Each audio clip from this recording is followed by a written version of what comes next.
That's easily the worst rendition of this great song I've ever heard. Why did you do this to me? Hello everybody and warmest welcomes to the Middle East, where we have a few leaders waiting to be unveiled. First we go to Asia Minor, where the contest was very close. No less than 13 leaders wanted in, but only one has actually made it.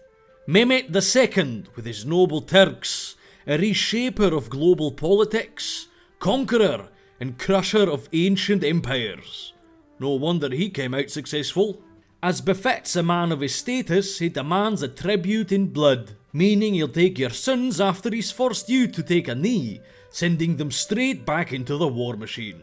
They're part of his army now, and his army is universally adored and respected. Istanbul is a gate between worlds, a mighty metropolis connecting two seas ripe with riches, and the only road between two landmasses. It's in a prime strategic and economic position, and the Turks will surely take full advantage of that when they build their empire. The Great Bombard is expensive, and maybe not great against moving targets, but it can shoot very far and tear down city walls like nobody's business. Leave it to Mehmet to appreciate a big cannon. Janissaries are bloody legends, and they will dole out severe beatings to anyone standing in their way.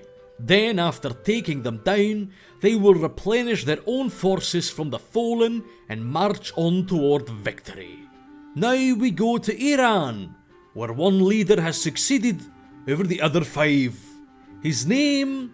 Cyrus II, a connoisseur of systems and expert of administration. He has his own charter, the Charter of Cyrus, which preaches religious tolerance and makes sure adherents to other religions are not slaughtered when he runs his extensive expansion campaigns. He also likes to keep the good times rolling, even if it does sometimes come at the cost of his vassal states. Pasargadae is a crossroads between mountain ranges, well protected but with feelers going out everywhere. Access to perfect lands is a bit limited, but good ones are always available, plus a door to the sea can easily be opened. If this city doesn't become a seat of a massive empire, it'll certainly be a tough nut to crack. The Sparabara may look a little frail, but don't be fooled. Once he's firmly on the ground, he can gut you like a fish, and his friends will perforate you with arrows until you look like a bloody strainer, and you won't be able to do much about it. Why have a court when you can have a satrap's court?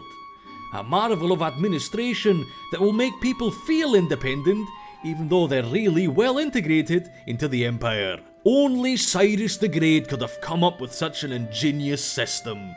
Who dominates Arabia? 4 leaders wanted to, but only one got the job. Sheikh Zayed, head of the United Arab Emirates, is our man of the hour. He went from moderate riches to absolutely stunning riches beyond anyone's imagination, so who better to run the state? Yalla Habibi, he exclaims, and people come from all over the world to see his enormous wealth and the structures he has built to flaunt it. But money multiplies, and for every new display of wealth, more of it will flow into his coffers. Abu Dhabi is an engineering marvel, beautiful like few others. With access to a big sea but protected by a narrow opening, Zayed can get all the benefits of water and fishing without any of the drawbacks. And while deserts aren't particularly prone to cultivation, everybody knows that gold is better than irrigation. The Kashmir Raider is incredibly fast and efficient, capable of clearing entire oceans of trade in a short time span, and make incredible amounts of coin in the process. These are certainly the most diligent pirates I've ever seen. The sky's the limit with the magnificent Burj, the lodging of which visitors are more than happy to pay vast sums for. In fact, for many, the Burj alone is a reason to come by and see the sights.